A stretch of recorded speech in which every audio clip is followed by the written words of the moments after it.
नमस्कार साथियों, जय हिंद। आप सभी का स्वागत है आपके अपने YouTube चैनल गुरु आ गया क्लासेस पर। दोस्तों, आज हम आपके सामने लेकर आए वोकेबलरी की एक शानदार क्लास वन वर्ड सब्स्टिट्यूशन की। और इसी प्रकार आपकी आने वाली क्लासेस में आपको antonyms, synonyms, one word, prefix सब की क्लासेस आपको यहाँ मिल जाएगी। दोस्तों देखिएगा दोस्तों, जिस प्रकार हमने कल प्रॉमिस किया था कि आपके सामने हम 20 प्रश्न कम से कम लेकर आएंगे।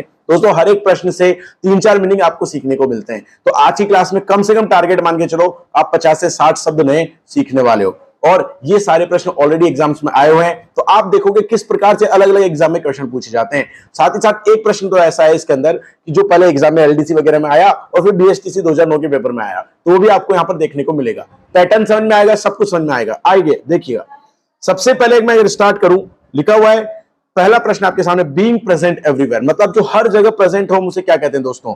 इसे हम हिंदी में कहते हैं सर्वव्यापी। क्या कहते हैं? सर्वव्यापी। देखिए ओमनी जो शब्द होता है इसका मतलब होता है हर जगह। पोटेंट का मतलब क्या होता है दोस्तों? समझना, पावरफुल, मतलब सर्वशक्तिशाली जो होगा उसे क्या कहेंगे? ओमनीपोटेंट। ओमनिशिएंट का मतलब होता है जो सब कुछ जानता हो, a person who knows everything, हम बोलते हैं उसको सर्वज्ञ। ओमनीपॉलिटन कोई शब्द नहीं होता, लेकिन मेरा आपके लिए एक होमवर्क है कि कॉस्मोपॉलिटन क्या होता है। क्या दोस्तों? कॉस्मोपॉलिटन क्या होता है, ये आप ढूंढ के कमेंट करेंगे दोस्तों। चलिए, ओमनी प्रेजेंट, जी हाँ, ओमनी प्रेजेंट का मतलब होता है अ थिंग या अ person who is present everywhere. जैसे गॉड जो है वो क्या है? ओमनी प्रेजेंट है।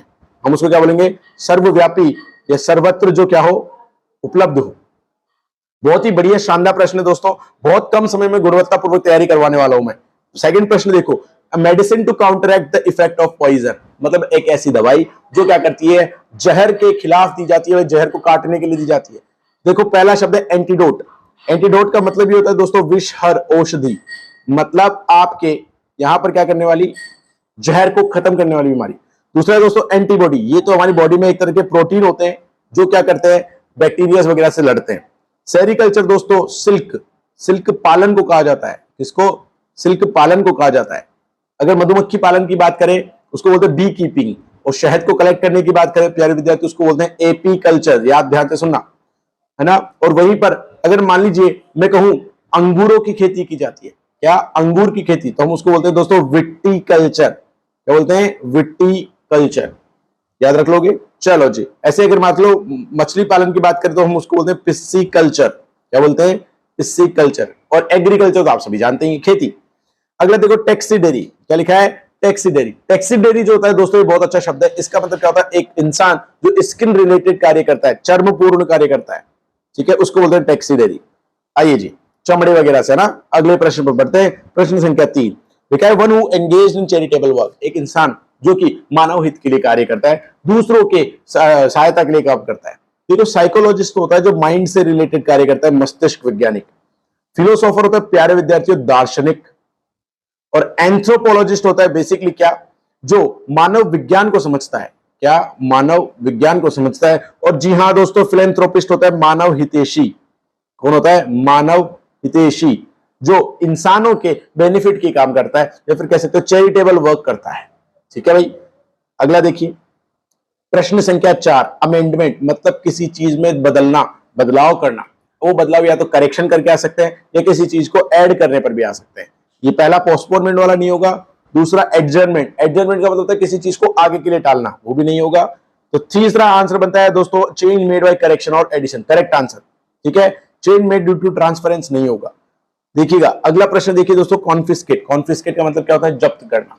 जैसे मान लीजिए आप स्कूल में हैं, मान लो गलती से आप कभी फोन ले जाते थे, या कोचिंग में फोन ले जाते हो, और अगर मान लीजिए आपको आपके संस्थापक साहब देख लेते हैं, बोलते हैं बेटा इधर तेरा फोन हमारे पास रखेंगे हम इसको, तो क्या करें? आपका फोन लेकर उसको जब्त कर लेते हैं, कॉन्फिस्केट कर लेते हैं, सीज कर लेते हैं। ठीक है, देखिए ऐसा कौन सा शब्द है? गवर्नमेंट भी क्या करती है? बहुत बार प्रॉपर्टी सीज करती है। देखिए पहला ही ऑप्शन है टू सीज और take someone's property, correct answer दोस्तों। सस्पेंड करना, रेस्ट्रिकेट करना, किसी को जॉब से निकालना होता है, किसी की सीक्रेट कॉन्फिडेंशियल चीजें रखना, मतलब कॉन्फिडेंशियल। अगला था to become a part of confederation, किसी ग्रुप का पार्ट बनना, अलग चीज है वो। चलिए प्रश्न संख्या 6 देखिए, someone who does not like to work. Sir आप कहेंगे सर हमें काम करना पसंद नहीं। ये देखो काम करना पसंद नहीं तो हम उसको बोलते हैं आलसी आदमी। क्या बोलते हैं? आलसी, लेजी। लेकिन अगर मान लो मैं इनएक्टिव की बात करूं प्यारे विद्यार्थियों, इनएक्टिव का मतलब होता है निष्क्रिय, और ड्रीमर का मतलब होता है सपने देखने वाला, और अनएम्प्लॉयमेंट होता है दोस्तों बेरोजगार आदमी। क्या दोस्तों? बेरोजगार आदमी, चाहते हुए भी जिसके पास काम नहीं है। अगला प्रश्न देखिए, प्रश्न संख्या 7, someone who Yeats a lot of food, जो बहुत ज्यादा खाना खाता है। आप कहोगे सर भुक्कड़, करेक्ट आंसर पेटू, बिल्कुल सही बात है। खाऊ आदमी, बिल्कुल सही बात है। ठीक है, इन सबको एक ही शब्द कहते हैं दोस्तों, ग्लटन। क्या कहते हैं? ग्लटन। देखो रेगुलर डाइनर तो होता है जो डेली खाना खाता है, फूडी होता है जो अलग अलग तरह के खाने ट्राई करता है, भाई हाँ यार, है ना, चटकुआरिता जिसमें होती है। ग्रीडी पर्सन, लालची आदमी होता है। क्या होता है भैया? लालची। तो हम यहां बात करें ग्लूटन की, पेटू की। अगला प्रश्न देखिए, statement of how much a piece of work will probably cost. एक स्टेटमेंट जो कि बताता है भाई किसी भी कार्य में कितना पैसा लगेगा, उसको क्या बोलते हैं उस कागज? जैसे मान लीजिए मैं कह दूं यार मुझे बिल्डिंग बनानी है, कितने रुपए लगेगा। मैं कह दूं यार ये यूट्यूब का सेटअप करना है, कितना रुपए लगेगा। तो हम क्या बोलेंगे? क्या एस्टिमेट लगेगा। क्या एस्टिमेट लगेगा, मतलब किसी चीज के बारे में बताना, भाई इतने रुपए इसमें लगेंगे अंदाजन। देखो प्रेडिक्शन तो होता है किसी के बारे में क्या करना, भविष्यवाणी करना। फोरकास्ट वही वेदर, मौसम विभाग संबंधी जानकारी देना। बजट आप जानते हैं किसी चीज का मूल्य, भाई हमारा बजट इतना है, हमारा बजट इतना है। ठीक है, अलग चीज। अगला देखिए, 9th कहता है a disease which ends in death। ध्यान रखिए दोस्तों, आरपीएससी में जो प्रश्न पहले पूछा गया था तो इस प्रश्न में करेक्शन था, disease which does not and हम इसमें लिखेंगे। कारण क्या है? देखो अगर डज नॉट एंड होता, डेडली का मतलब ये होता है प्राणघातक, कंटेजियस का होता है संक्रामक बीमारी। क्या होता है दोस्तों? संक्रामक बीमारी। फेटल का भी होता है प्राणघातक, जो हमारे प्राण हर सकता है, और लीथल भी होता है जो बहुत डेंजरस होता है हमारे प्राणों के लिए। तो 3 ऑप्शन ऐसे हैं जो कि इस प्रश्न को सही बताते हैं, a disease that which ends in death. परंतु हमने प्रश्न को चेंज करके लिखा डज नॉट, तो आपका आंसर क्या हो जाएगा दोस्तों? कंटेजियस हो जाएगा। अगला देखिए, handwriting that can not be red. ऐसी हैंडराइटिंग दोस्तों जिसे पढ़ा नहीं जा सकता, जिसे पढ़ा नहीं जा सकता। हमने लिखा handwriting that can not be red. ध्यान से सुनना, यह प्रश्न इतना इंपॉर्टेंट है, 3 बार तो पहले एग्जाम में पूछा गया, 2022 में, 2018 में, 2014 में। और एक पते की बात बताऊं, बीच में यह प्रश्न बीएसटीसी में भी पूछा गया था। क्या? बीएसटीसी में। देखो हैंडराइटिंग जिसे पढ़ा नहीं जा सकता उसको समझना है। इनएलिजिबल का तो मतलब होता है अयोग्यता, ठीक है। इलेजिटिमेट का मतलब होता है अमान्य, अमान्य या फिर जो गैर कानूनी हो। अनएडिटेड मतलब जिसमें कोई फेरबदल नहीं किया। इलेजिबल का मतलब क्या होता है? जिसे पढ़ा नहीं जा सकता। तो जिसको पढ़ सकते हो क्या बोलोगे भैया? लेजिबल बोलोगे। ये आपका इंटरनेम सिनोनिम की भी तैयारी होगी यहाँ पे, है ना। आगे देखो, अगला ही प्रश्न देखिए आपके सामने विद प्रूफ है, बीएसटीसी एग्जाम 2009 में पूछा गया था। करेक्ट आंसर बताना है इलेजिबल का। अब आप कहोगे सर इलेजिबल तो अभी पढ़ा है। देखो नॉट क्लियरली डिफाइंड नहीं होगा। Writing that can be red easily, वो तो लेजिबल होता है। क्या होता है? लेजिबल। और अगला ही है writing that can not be red easily, तो जिसको आसानी से नहीं पढ़ा जा सकता क्या हो जाता है? वो इलेजिबल हो जाता है। नॉट अलाउड बाय लॉ, इसका मतलब होता है दोस्तों प्रोहिबिटेड।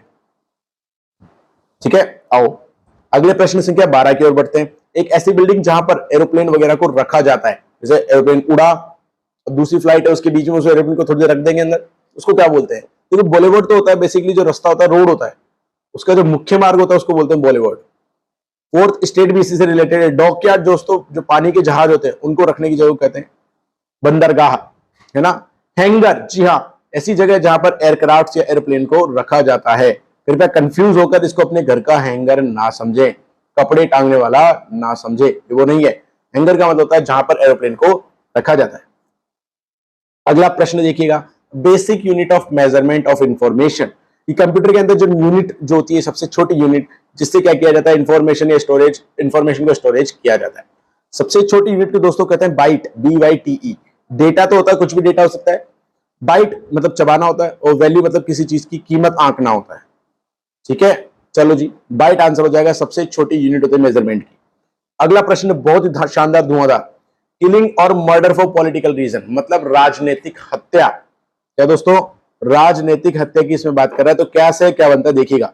सुइसाइड, सबसे पहला आंसर इसमें आ रहा है सुइसाइड। सुसाइड का मतलब आप सभी जानते हैं, जब आत्महत्या की जाती है तो उसको हम बोलते हैं दोस्तों सुसाइड। जीनोसाइड होता है दोस्तों जाति संहार होता है, इसके अंदर बहुत ज्यादा लोगों को, एक पर्टिकुलर कास्ट, एक पर्टिकुलर कम्युनिटी के लोगों को बहुत ज्यादा संख्या में मारा जाता है।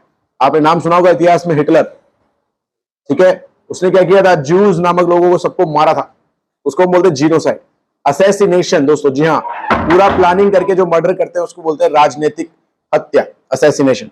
होमिसाइड होता है दोस्तों मानव हत्या। क्या होता है? मानव हत्या। चलिएगा अगले प्रश्न की ओर बढ़ते हैं। ऑल्टर, ऑल्टर के 2 अर्थ होते हैं, एक तो होता है चेंज करना, एक दूसरा ऑल्टर होता है आपका वेदी। वेदी क्या होता है, जैसे भगवान की मूर्ति वगैरह रखते हैं तो हमेशा वो पूरा प्लेटफॉर्म बनाया जाता है संगमरमर का या अलग अलग चीजों का, तो उसको क्या बोलते हैं, हम वेदी कहते हैं। ये ऑल्टर जो है देखो, चेंज यानी बदलना नहीं। Flat topped block for offering to deity, मतलब किसी देवी देवता को एक छोटी सी जगह बनाना, ब्लॉक बनाना जहां पर उनकी मूर्ति वगैरह को रखा जाता है, तो ये क्या बनता है दोस्तों, ऑल्टर बनता है। अप्रोप्रिएट मतलब जो प्रॉपर हो, सही हो, और स्किलफुल मतलब दक्ष होना किसी चीज में, दोनों नहीं होगा। अगला देखिए कॉन्फिडेंट, देखो दो तरह के कॉन्फिडेंट होते हैं, एक जब आपको किसी चीज में क्या पूर्ण विश्वास हो, और एक कॉन्फिडेंट होता है जो कॉन्फिडेंशियल होता है। जैसे मान लीजिए कोई खबर, कोई न्यूज मैंने बताई, मेरी बात सुनो, किसी को मत बताना, तो ये वाली चीज होती है कॉन्फिडेंट। तो देखिए अश्योर्ड होता है किसी चीज को सांत्वना देना, ये होता है देखो person interested with knowledge of one's private affair, एक आदमी जिसको किसी की प्राइवेट बातें पता होती है उसको क्या बोलते हैं, कॉन्फिडेंशियल। एक्नॉलेज का मतलब होता है किसी चीज को पहचानना, और एडवाइस का मतलब प्यारे विद्यार्थी होता है सलाह देना, क्या देना, सलाह देना। तो करेक्ट आंसर आपको क्या हो जाएगा, person interested with knowledge of one's private affairs. देखिए प्यारे विद्यार्थियों, प्रश्न 17 नेग्लिजिबल, ध्यान से देखना, एको प्रश्न ऐसा ही आने वाला है। नेग्लिजेंट कहते हैं, दोनों अलग है। नेग्लिजिबल होता है बिल्कुल छोटा सा, जो इतना इंपॉर्टेंट नहीं है, मैं बोल दूं यार ये टॉपिक नेग्लिजिबल, इसको छोड़ दो, है ना, उसको कहते हैं। केयरलेस तो लापरवाह होता है बेटा, ये यहां पर नहीं बनेगा। ऑपरेस का मतलब होता है किसी चीज पर अत्याचार करना, क्या करना, अत्याचार करना, दबाव डालना। वही होता है so unimportant that it may be disregarded, इतना अनइंपॉर्टेंट, महत्वपूर्ण नहीं होना कि हम इसको क्या कर सकते हैं, डिसरिगार्ड मतलब उसको इग्नोर कर सकते हैं। ठीक है, तो करेक्ट आंसर बनेगा 17 का दोस्तों 3। देखिए प्रश्न लिखा है दोस्तों प्रिंसिपल, ये प्रिंसिपल जो होता है दोस्तों इसका मतलब होता है सिद्धांत। अब आप बोलेंगे सर हमने तो दूसरा प्रिंसिपल सुना है, अरे हाँ जी हाँ, उस प्रिंसिपल में ए लगता है, PAL। इस प्रिंसिपल का मतलब क्या होता है, जो प्रधानाचार्य होता है उसको बोलते हैं। इस प्रिंसिपल का मतलब होता है नियम, कायदे, कानून या सिद्धांत। देखो फ्रेंड तो दोस्त होता है, मेंटर होता है जो आपको क्या करता है, गाइड करता है, जैसे हम आपको मेंटर कर रहे हैं। Personal code of right conduct, ये होता है आपका प्रिंसिपल, मतलब एक पर्सनल कोड होता है, एथिक्स जिसे हम कह सकते हैं, मॉरल्स, ठीक है, उसको हम बोलते हैं प्रिंसिपल। चीफ तो होता है लीडर हो किसी चीज का, क्या हो, लीडर। देखिए भैया नेग्लिजेंट, नेग्लिजेंट का मतलब होता है एक तरह का लापरवाह इंसान। क्या होता है, लापरवाह इंसान जो बिना सोचे समझे कोई काम करता है, उसको बोलते हैं केयरलेस। क्या बोलते हैं, केयरलेस या थॉटलेस। बाकी तो आप कर ही लोगे। फॉर ए मोमेंट मतलब एक क्षण के लिए, अनइंपॉर्टेंट जो महत्वपूर्ण ना हो, वर्दी मतलब किसी चीज की वैल्यू करने वाला, या बहुत ज्यादा योग्य आदमी। लास्ट प्रश्न है आज का, मात्र 15 मिनट में दोस्तों मैंने आपको 20 क्वेश्चन वन वर्ड के करवाए हैं, और इन 20 क्वेश्चन में भी हर एक में 3 से 4 नई चीजें आपने सीखी है। तो करीबन 60 से 70 मीनिंग आपने मात्र 15 मिनट में सीखे, और क्या चाहिए भाई, इससे ज्यादा स्पीड, इससे ज्यादा कॉन्सेप्ट वाइज, इससे ज्यादा अच्छे तरीके से समझाने वाला आपको कोई नहीं मिलेगा। तो मैं कह रहा हूं क्लासेस को लाइक करें, चैनल को सब्सक्राइब करें, तो जितने ज्यादा अपने दोस्तों को बोलो भाई पढ़ लो। एक क्लास हमने सुबह 7 बजे भी लगा दी जिसमें वोकेबुलरी की तैयारी कराएंगे सर। देखो भाई आपको बताना है अनकंट्रोलेबल अर्ज टू स्टील। सुनो भाई, एक चोरी करने की भयंकर मतलब अंदर से तीव्र इच्छा होती है, उसको क्या बोलते हैं, बीमारी है ये एक तरह की, इसको बोलते हैं दोस्तों क्लेप्टोमेनिया। क्या बोलते हैं, क्लेप्टोमेनिया। बाकी समझ लो पायरोमेनिया, पायर का मतलब होता है आग, तो हर चीज में जैसे आग लगा के चेक करते थे बचपन में, बहुत ज्यादा आदत होती थी, अरे आ यार आग लगा के देखें, आग लगा के देखें, तो उसको बोलते हैं पायरोमेनिया। चीटिंग तो आप जानते ही, चीटिंग का मतलब किसी कार्य में क्या करना, कह सकते हो कि जो लीगल रूप से नहीं है, वैधानिक रूप से कार्य नहीं है, उसमें जोर जबरदस्ती आप क्या कर रहे हो, फेर बदल करके काम कर रहे हो। रॉबिंग का मतलब होता है डाका डालना या डकैती करना। ठीक है, तो इस प्रकार हम 20 प्रश्नों को देखते हैं, और आपका अनकंट्रोलेबल अर्ज टू स्टील को हम बोलेंगे दोस्तों क्लेप्टोमेनिया। क्या बोलेंगे, क्लेप्टोमेनिया। आपको मैंने बस एक प्रश्न दिया हुआ है कॉस्मोपॉलिटन, ढूंढ के बताइएगा इसका आंसर आपके लिए क्या होगा। ठीक है, अगली क्लास में मिलेंगे दोस्तों। जय हिंद, जय भारत।